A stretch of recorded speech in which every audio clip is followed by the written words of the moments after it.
آقا علیہ الصلوۃ والسلام کی ایسی تطہیر والی اہل بیت ہمیں عطا فرمائی، اور جو ان کے ساتھ محبت فرماتا ہے، آقا علیہ الصلوۃ والسلام نے فرمایا کہ میری اہل بیت کی محبت یہ کشتی نوح کی طرح ہے، جو اس پہ سوار ہو گیا وہ منزل تک پہنچ گیا۔ حضرت علی کرم اللہ وجہ الکریم کے بارے میں آقا علیہ الصلوۃ والسلام نے فرمایا کہ علی، تیرے ساتھ جو بغض رکھے گا وہ منافق ہی ہوگا، مومن کبھی علی کے ساتھ بغض نہیں رکھ سکتا۔ اور آقا علیہ الصلوۃ والسلام کی حدیث کا مفہوم کہ علی کے چہرے کو دیکھنا عبادت ہے۔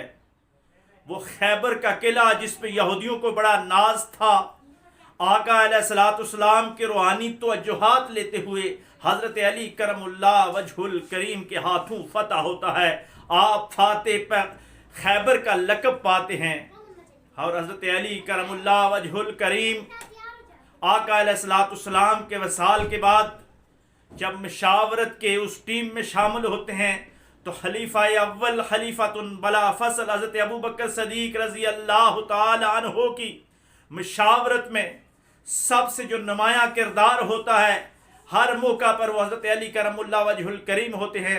حضرت عمر رضی اللہ تعالیٰ عنہ کے جو دست راست تھے وہ حضرت علی کرم اللہ وجہ الکریم تھے۔ حضرت عثمان ذو النورین رضی اللہ تعالیٰ عنہ کے جو دست راست تھے وہ حضرت علی کرم اللہ وجہ الکریم تھے۔ اتنی محبت تھی کہ اپنے جوان صاحبزادوں کو حضرت عثمان کی حفاظت کے لیے روانہ فرماتے ہیں۔ اور پھر علی کی یہ مشاورت تھی کہ جب ایران کے لوگ بلاتے ہیں حضرت عمر فاروق رضی اللہ تعالیٰ عنہ کو، کیونکہ حضرت عمر کے دور میں فتوحات اسلام اتنی دور تک پھیل گئی کہ چاروں بر اعظموں میں اسلام پہنچنا شروع ہو گیا، تو اس وقت طاغوت نے یہ سوچا، اس وقت کے طاغوت نے آپس میں مشاورت کی کہ کیوں نہ عمر کو براہ راست للکارا جائے۔ عمر جذبات میں آ کر میدان میں آئے گا، ہم جنگ ہار جائیں لیکن عمر پہ فوکس رکھیں، عمر کو قتل کر دیا جائے، عمر کو شہید کر دیا جائے۔ جب عمر شہید ہو جائے گا تو یہ مسلمان بکھر جائیں گے، دوبارہ ایسی فتوحات کا سلسلہ نہیں آ سکے گا۔ یہ خط لکھتے ہیں ایران کے لوگ کہ اے عمر، ہم تیرے ساتھ مقابلہ کرنا چاہتے ہیں لیکن شرط یہ ہے کہ تو خود میدان میں آئے۔ جب یہ خط جاتا ہے تو حضرت علی کرم اللہ وجہ الکریم کے ساتھ حضرت عمر مشاورت فرماتے ہیں۔ اللہ اکبر! حضرت علی کیا خوبصورت مشورہ دیتے ہیں، فرمایا امیر المومنین، آپ مسلمانوں کی امیدوں کا مرکز ہیں، آپ منبع ہیں، آپ کی کمانڈر ان چیف، آپ کی لیڈرشپ میں یہ فتوحات ہو رہی ہیں۔ اگر آپ مارے گئے، دشمن بلا تو رہا ہے، جذبات میں وہ آپ پہ آوی ہوگا، وہ آپ کو نقصان پہنچانا چاہ رہے ہیں۔ اگر آپ کو نقصان ہو گیا تو مسلمانوں کی یہ فتوحات رک جائیں گی، اس لیے آپ نہ جائیے، جذبات میں آ کے فیصلہ نہ کیجیے۔ اور یہ حضرت علی کرم اللہ وجہ الکریم کی وجہ سے حضرت عمر وہاں براہ راست جنگ میں نہیں گئے۔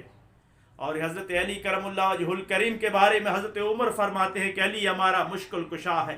مشکل کشا کا مقصد کہ مشکلیں حل فرمانے والا، وہ دقیق نکتے، وہ گہری علمی باتیں، وہ اسلامی مشاورت، وہ اسلامی فلاحی ریاست کی مشاورت حضرت علی کرم اللہ وجہ الکریم کے بغیر خلفاء راشدین میں نامکمل تھی۔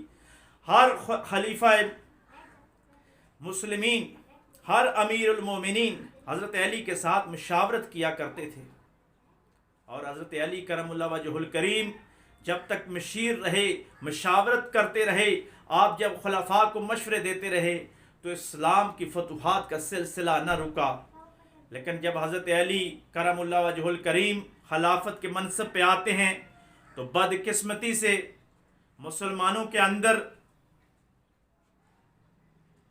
کہیں ملوکیت کی بنیاد رکھ دی جاتی ہے، جس کی وجہ سے حضرت علی کرم اللہ وجہ الکریم کا جو خلافت کا زمانہ ہے وہ مسلمانوں کے بامی انتشار اور اختلاف کا شکار ہو جاتا ہے، جس میں خوارج کے ساتھ جنگ، باغیوں کے ساتھ جنگ، ملوکیت والوں کے ساتھ جنگ، آپس میں غلط فہمیاں، مسلمانوں کا دارالخلافہ مدینہ سے شفٹ ہو جانا۔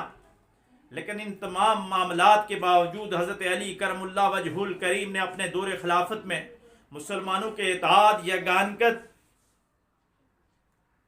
اور اسلام کی سربلندی کے لیے گراں قدر خدمات سر انجام دی۔ آپ نے ہمیشہ مسلمانوں کے جان اور مال کی عزت کی حفاظت کرنے کو اپنا فرض عین سمجھا اور اپنے صاحبزادگان اپنے ماننے والوں کو یہی نصیحت کرتے رہے کہ مسلمان کا اکرام کیا جائے، مسلمان کا احترام کیا جائے۔ اور حضرت علی کرم اللہ وجہ الکریم کی شہادت کے بعد جو ایک خارجی کے ہاتھوں ہوئی، اس خارجی بدبخت نے حضرت علی کرم اللہ وجہ الکریم کو شہید کر دیا۔ آپ کے بعد آپ کے فرزند، آپ کے نور نظر خلیفہ پنجم امیر المومنین حضرت حسن رضی اللہ تعالیٰ عنہ خلافت کے منصب پہ فائز ہوتے ہیں۔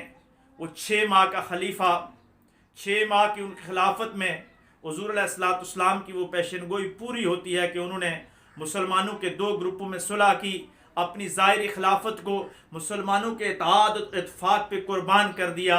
یہ حضرت علی کی تربیت کا ہی نتیجہ تھا کہ اس خاندان نے ہمیشہ اپنے ذاتی مفادات کو بالائے طاق رکھتے ہوئے اسلام کے مفادات کی حفاظت کی ہے، مسلمانوں کے مفادات کی حفاظت کی ہے۔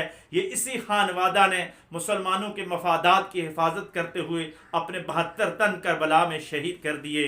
مسلمان اگر حضرت علی کرم اللہ وجہ الکریم کی سیرت کا مطالعہ کریں، ان کی شخصیت کے مطابق اپنی زندگی گزارنے کی کوشش کریں، ان کی محبت، ان کی معدت میں چلنا شروع ہو جائیں، تو یقیناً مسلمانوں کے باہمی انتشار، افتراق اور اختلافات ختم ہو جائیں گے۔ اللہ تبارک و تعالی ہمیں حضرت علی کرم اللہ وجہ الکریم کی محبت عطا فرمائے۔ وآخر دعوانا ان الحمد للہ رب العالمین۔